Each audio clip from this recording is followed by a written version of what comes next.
Rolly is coming right on the heels of Typhoon Quinta, which left almost 24 people dead. Forecasters are sounding the alarm as Rolly may have smaller rain bands compared to that of Quinta, but it is more compact with extremely heavy rains and destructive winds. Our Paulo Barcelon tells us how flood-prone areas in Southern Luzon are bracing for the typhoon's impact. He joins us live from Santa Cruz in Laguna.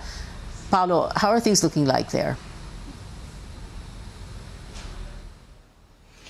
Pia, good evening. It's a mostly calm and sunny day here in Laguna, but authorities are already preparing for Rolly's wrath here in Southern Luzon.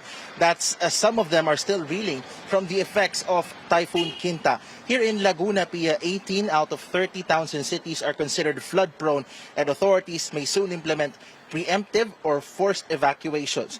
Laguna Disaster Management Officer in charge Alvin Sejo says physical distancing measures will be strictly implemented in all evacuation centers in the province. Meanwhile, in Batangas, clearing operations are underway as the province is still reeling from millions of pesos worth of infrastructure damage and close to ₱1 billion worth of losses in agriculture and fisheries. Batangas' Provincial Disaster Risk Reduction Officer Lito Castro says that's a tall order given the many calamities the province has faced in recent months. In Cavite, Governor John Vic Remulla has ordered preemptive evacuations in Tanza and Ternate. Both areas are located very close to Manila Bay. Pia? Paulo, exactly how many towns and cities in Laguna are flood-prone?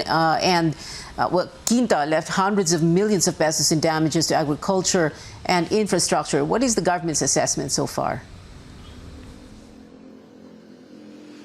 Well, Pia, like I mentioned, there are 18 towns and cities here in Laguna which are considered flood-prone. Some of them are majority of them rather, are here in the 4th district, which includes Santa Cruz, Pila, Lumban, Kalayaan, Paite, Pakil, Pangil, Siniloan, Fami, and Mabitak. Other notable areas here in Laguna that are considered flood-prone are the cities of San Pedro, Binyan, and Santa Rosa, as well as the city of Calamba and the town of Los Baños, as well as the town of Calauan. In Batangas, meanwhile, Pia, they have suffered at least 254 million pesos worth of infrastructure damage due to Typhoon Quinta, and that's 992 million pesos plus on agriculture. That's data coming from the Provincial Disaster Risk Reduction and Management Office.